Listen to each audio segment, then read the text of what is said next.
Welcome, folks. For anybody watching at home, we're on both the usual cable channel and by Zoom and also by YouTube. And if you're a citizen of this community out there watching what we do, I appreciate that you care enough about your community to watch us.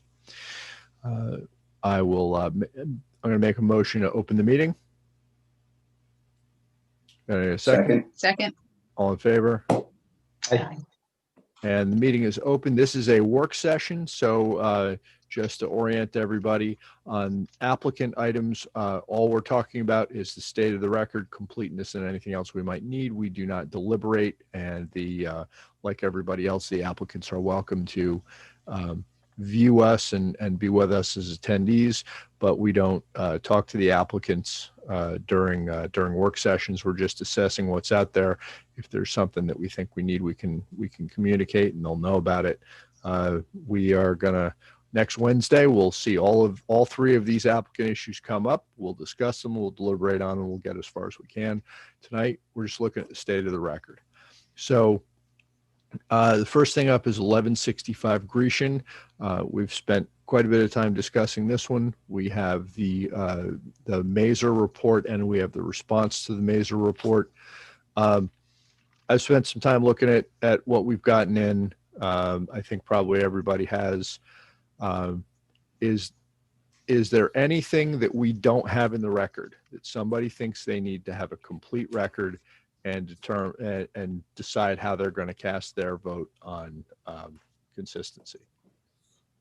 Yeah, I have a couple of quick things. They're going to sound familiar that I think would fall into that bucket.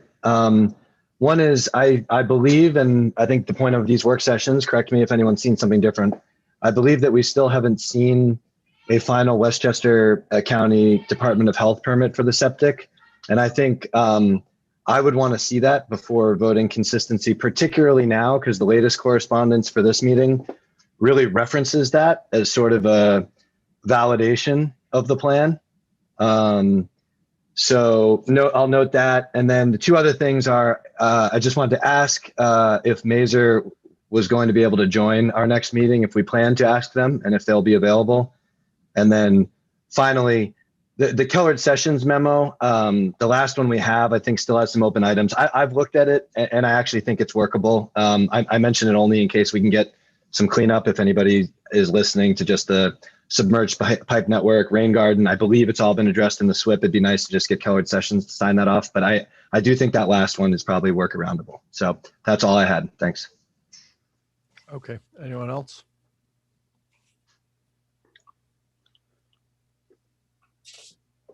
Okay. And the point about Mazur, I want to follow up with staff. We're going to have the engagement partner for the meeting. I'm sorry. Did you mean is Mazur going to be joining us for the meeting today? No, the next one, Amber. Okay. Yeah. For the meeting on Wednesday, not for the work session. Okay, I will send that invitation out to them. I know that they sent their invoice in, and I've forwarded to the appropriate parties who handle that. So I guess once that's confirmed, we'll get more clarity on that. Remembering to bill is an important part of being a professional, I guess. But so is showing up for the meetings.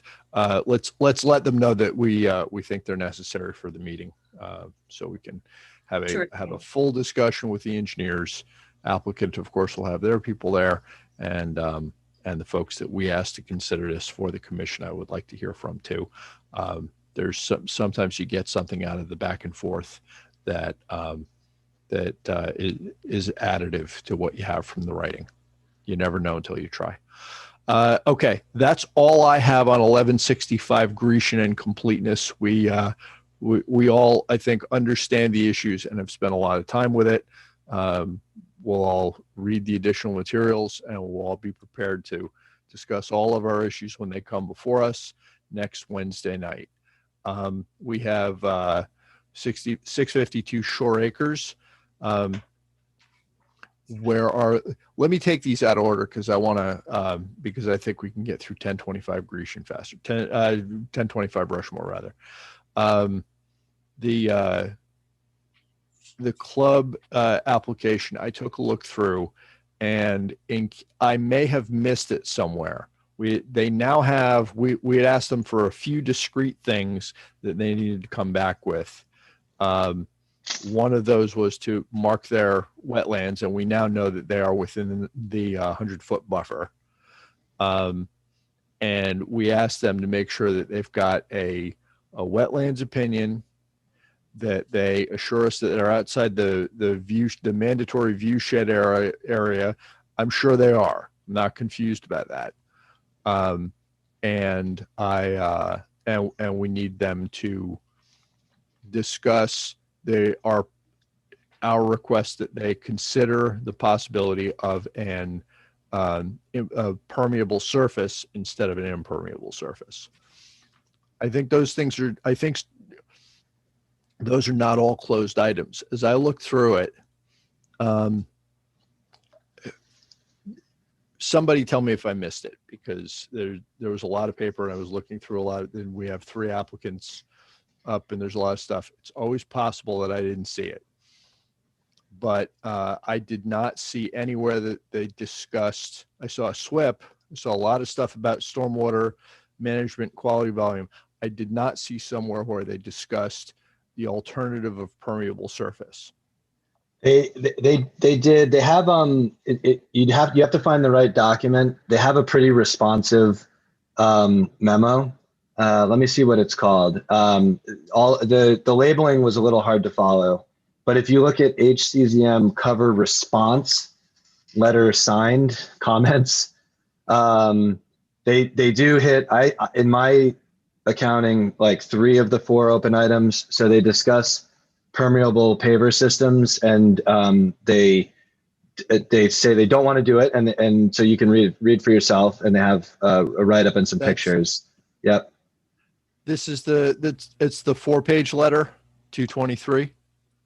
Yeah, let's see. It's a February 23rd letter, and starts out right on the first page. It's addressed to Amber, and there's a number 1, use of permeable paver system for lower terrace on the first page. Oh, okay. I'm looking at the wrong document. Thank you, Seamus. I'm looking at the wrong document. That's why. And Amber, I may want to share my screen in a moment, at least for the LWRP update for a minute, but I also might on this for a moment, if that's possible, to be permissioned for that. But Thomas, I don't want to, why don't you keep going on your train of thought here if you want, and I can follow up if you'd like. I'm sorry. That was it. I'm sorry. That was December 7th, you said? The letter? Let me see. It is, if you're looking in Novus, and anyone tell me, yeah, if you're not, but yeah. So it's 1, 2, 3, 4. I think it's the 5th from the bottom, and it's the first of the series that starts with Orient to BC.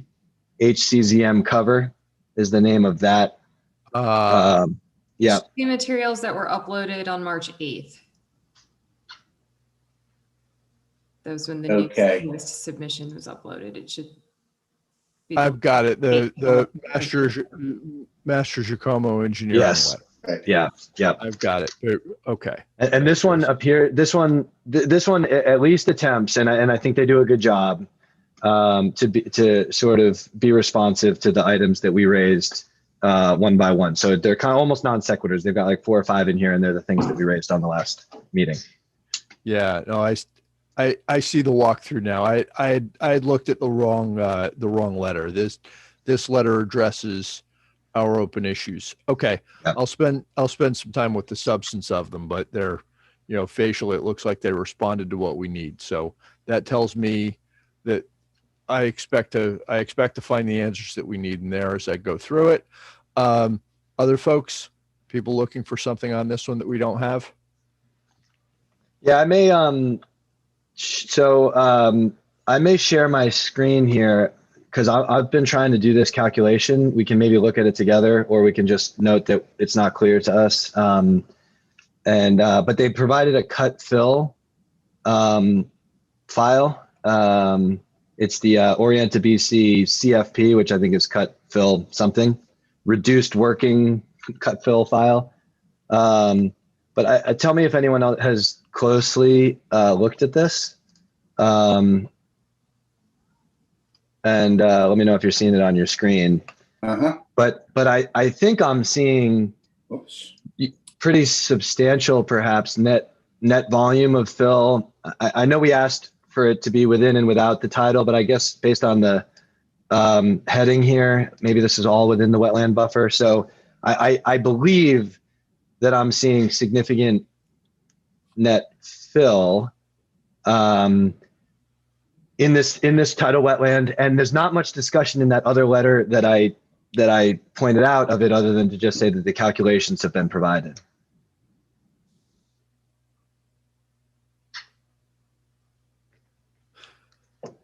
But I don't know, again, maybe this is just something we have to have the applicant and their consultants walk us through. I'll point it out for the commission and leave it there unless anyone has additional thoughts.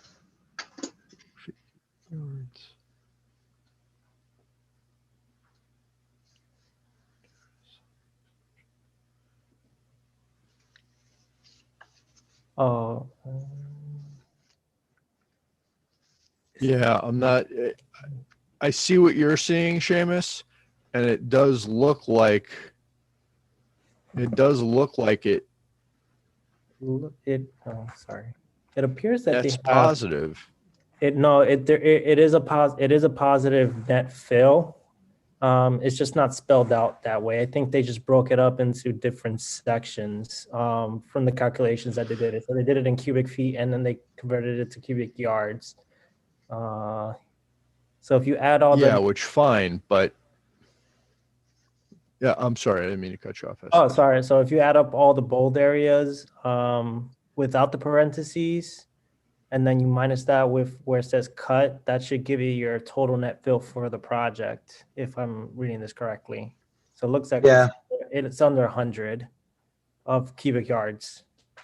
Yeah, and if you look at cubic feet, it doesn't matter, of course, right? But I guess what you're saying is the 526 plus the 897 minus the 650 is 775 or so. Correct. Yeah. Okay. So in this case, they have a total net fill of less than 30 cubic yards. Okay.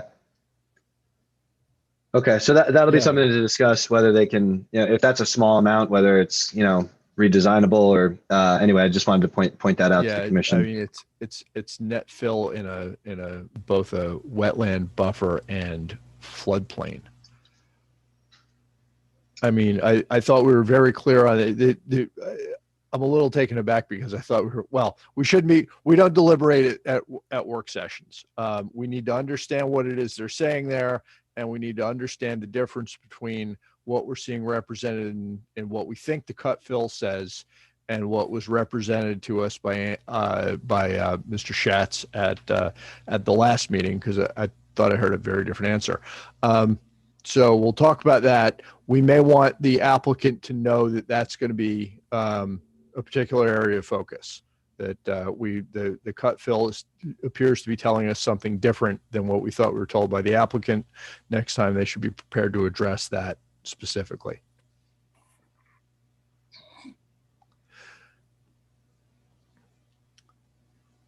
All right. And does anybody have anything else on 1025 Rushmore?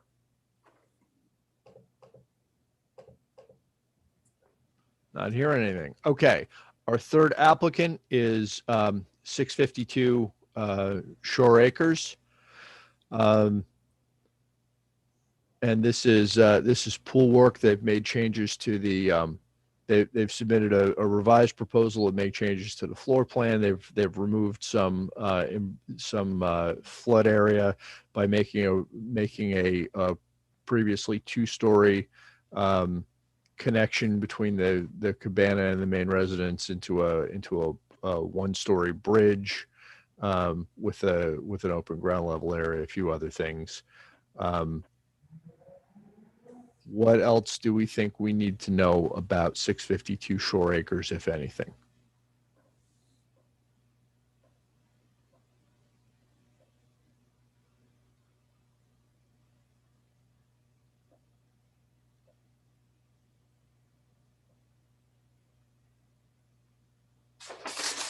Okay, my look at it, it's not obvious to me that we have an open item that I need further documentation on 652. Did anyone on reviewing it decide that there's something that they expect to see that they don't see? What is the significance that of the fact that they have a preliminary approval of their letter of map amendment, but obviously, I guess it's pending?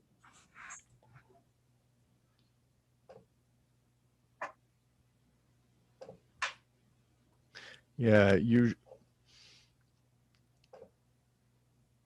usually we like to have all other permitting agencies be final so that because if somebody else makes them change something, then that might change how it interacts with our policies. There are exceptions to that. I don't want to, this is a LOMA determination where what they're asking be approved is a change to the flood status, the flood map status. It's a letter of map amendment. So we're going to want to talk about that and whether we think that preliminary is final enough for our purposes in a way that we might not for some different kind of permit. I guess I'm tipping my hand what I think of that. There are circumstances where we won't hold if something's going to take forever and it's unlikely to result in any changes. We don't want to hold an applicant up forever waiting for it. That's how I'm looking at it. But everybody can have their own view about that.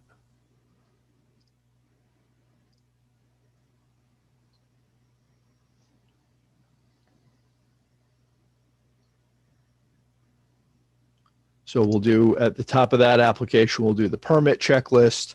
That one I don't have in my head. We haven't seen them as many times. So we'll make sure that there's no outstanding permits that we're not comfortable with. Let's go over that one because it's been a while since we've seen them. Let's go over that one and make sure that we understand their issues and that we've got a closed record so we can vote.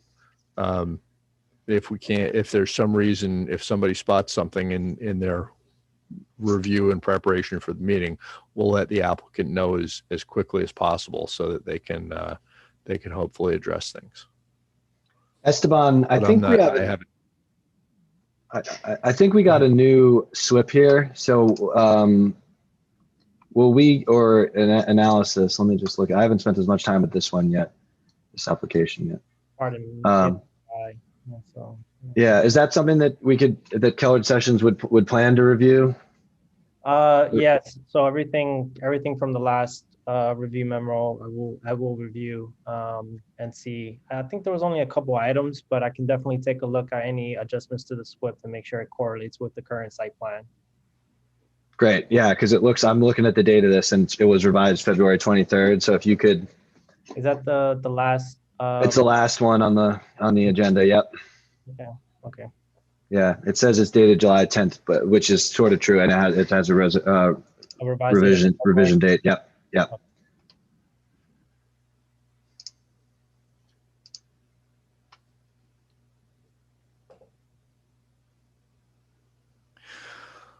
All right, so that's 1165 Grecian, 652 Shore Acres, and 1025 Rushmore. Those are our applicant items. If we realize that there's something else that we need to deal with one of those, we'll let the applicant know as soon as possible. The only thing that we know for sure what we need to do is make sure our consultant is available for the review of 1165 Grecian. That moves us to administrative actions. Does anybody have anything else on the applicants? No. Okay. So administrative action. I just really quickly wanted to run back to Orienta just because it was a little tough to follow. I just want to make sure that was the only item that you weren't aware of, Thomas, or that you couldn't locate the permeable surface aspect, the alternative to permeable surface, which you've cleared up. What's missing? Yeah, Like, what Seamus do I need to? Seamus found that for me. Right, but there was Seamus found nothing that else for that was. Yes, I did catch that. There was nothing Yeah. else. Can you hear me? Hello. Okay. Yep, There I was hear you. nothing else, right? That I need to let the applicant know to include. I don't think so. I think we ended up getting everything. Okay, I just wanted to make sure there were no outstanding items there. Thank you. Yeah, I'm gonna spend a little more time with it, obviously, before they're up. And if I realize that I've missed something, I'll let you know. We can tell the applicant right away. But I think we got everything else we were looking for. Okay. So that leads us to our administrative items. Seamus, you've been taking point on LWRP, and I know you have a document you want to take that. Sure, thanks. Let's see. Are you guys seeing this LWRP update file now? Yes. Okay. Thanks. So I think I'll just very briefly, I think this will take 2 or 3 minutes, update you on what we've done since the last meeting. So Amber and I had a couple of calls, which were pretty helpful, I think. So we talked to Steve Gates, who's on here and can throw in on 2 topics. So one is we scoped out adding a table of contents into the file. I think, Steve, that you've thought that might be 4 to 5, 6 hours of work for someone at your firm, but capable of doing it. And so unless there's any objections, I think we'll kick Steve and his colleagues off to do that. I think it'll, be an important milestone for just the document being usable and updated. Always a good thing to have. Right. And then had a call with Charlie Gottlieb, who's not on, I don't believe, tonight, but went through a handful of legal and code questions that have open comments in the draft. And he has committed to get back with his recommendations on either confirming the wording, updating it, or otherwise. So I'll follow up with him, but hopefully that's something that we can wrap into the next turn of the document shortly. And then finally, we had a discussion or 2 on the maps to try to improve the resolution of those, which was a request from the Department of State, but also, might just make the LWRP itself more usable. So Amber's been digging up files that have been in the village's archives and has found a number of them. So thanks, Amber. I think there's a little bit more to do to find backup or to recreate, but we've made a lot of progress on that front. We have, as you're probably seeing on the screen now, already inventoried the maps. Updates since the last time we met is some suggestions on adjustments we would make to make these maps more consistent, to make them better resolution, to improve them. So no real discussion to be had there other than we'll continue to work down that path as well. That is pretty much it. So I'll keep pushing along on that. Welcome any comments to anyone who reviews these documents offline or wants to bring anything up right now. But I think that once we have the 3 things that I've discussed, table of contents, legal feedback, and map improvements in here, it's really going to be very close to a final document. We may need to pull together some sort of working group of this commission or others in the village, just like a final, get the right names of people on the first couple pages of who have worked on this and who are currently hold either office or commission in the village. Decide if there's some final improvements to make more cosmetically, and hopefully at that point it's something that we could recommend for adoption by the board if that's I think where we're ultimately heading. Excellent. I just missed one minor thing on your table of map work to be completed. What was the significance of the red? There were 2 maps in red. That's just that they're a duplicate. So the state, Yeah, so the Department of State asked for higher So you resolution have- specifically on one, so I raised that to the top, and then we ended up inventorying the whole list, so it's just a duplicate. So Okay. red's probably not appropriate for raising that, but good sharp eye. Yeah, Yep. just to do. Okay. So unless any thoughts or comments, which I also always welcome offline, that's it. Terrific progress. Thank you. It's moving forward under good stewardship. Thank you. Okay. Let's take the I-95 issue next, because there's very little to talk about. We got a citizen correspondence about landfill on I-95 work. I guess so the first question is, whose jurisdiction is that? I think it's an issue of soil stockpiling, and the question is whether there is appropriate silt control on site. And so I guess we're going to need to know, and if we don't know now, I want staff to help us figure out whose jurisdiction is the actual work site under. Is it on village property? Is it highway? Is it state?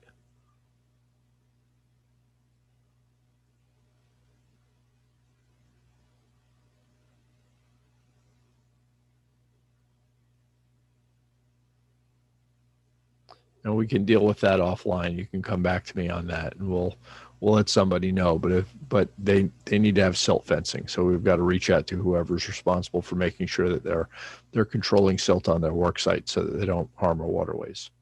You know, there's no magic exclusion for public projects, whether it's at the state or the county level. You know, we protect our environment from everybody. And then we have. Carl, I will circle back with you on the answers to those questions. And Thank you. To be informed of the silt fencing issue. Thank you. And then we have the Outfall Jetty. Andrew and I think we meant to and did not get a letter circulated to the commissioners in time for tonight.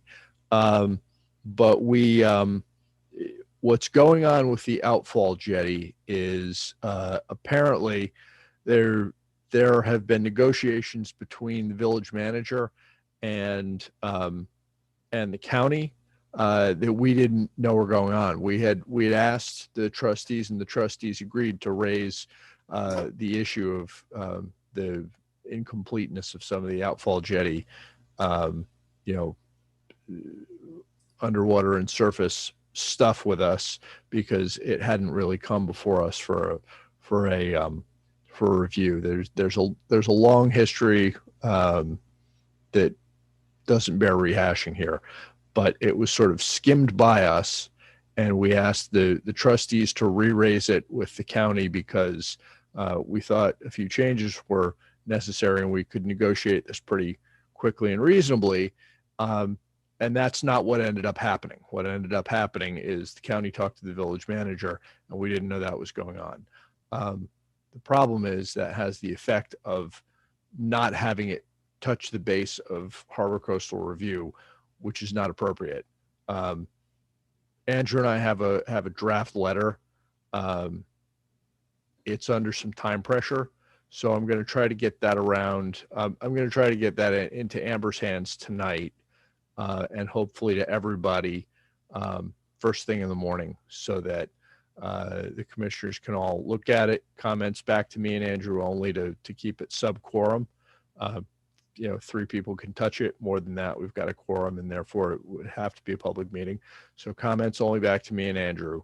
And we've got to get a letter out to the trustees explaining why that's not a proper process, and it can't just be handled at a staff level. It has to actually, include the Harbor Coastal Commission.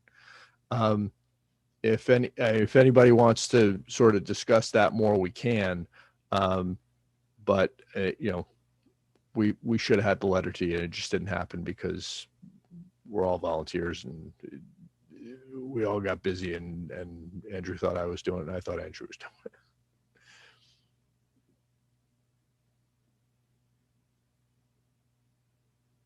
Right, Thomas, and just to Okay, follow up on that, so the letter, we do have a letter, and the urgency is it appears that there was a negotiation and an agreement for more benches and some more light posts.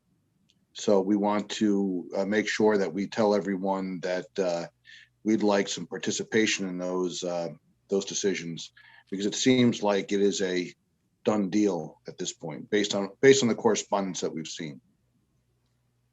We can't create a precedent where, harbor, especially on a marine, where we're actually the permitting authority on marine structures. We can't allow a precedent that our review is assumed and in fact not done. We can't, it's not a delegable job. We can't tell any staff member, no matter who they are, even if they're really good, even if they're really competent, even if they're really smart, we as appointed members of the community who do this job can't delegate to staff, go work it out. We're fine with whatever you do.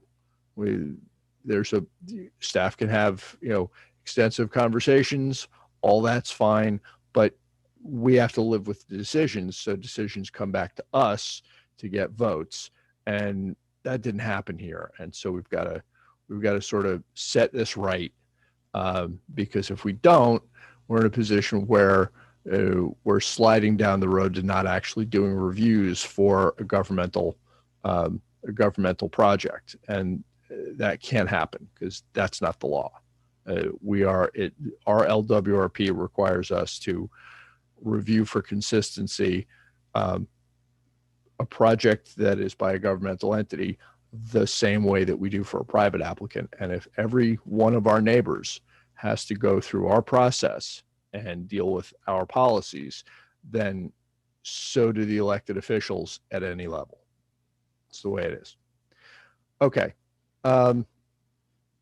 So with that, the only other thing on our agenda, did anybody have anything else out on the Outfall Jetty? Okay. With that, the only other thing on our agenda is the October minutes. I haven't spent any time with them, so we should hit this. I would rather kick that over and hit it on Wednesday night and approve those minutes, because I do actually read them before I sign off on them. Fine. I think we're through our agenda items. Does anybody have any new business? And hearing none, I will make a motion to adjourn the meeting. Second. All in favor? Aye. Aye. Thank you very much for your time, folks. Always appreciated. See you on St. Patrick's Day. See you on St. Patrick's Day.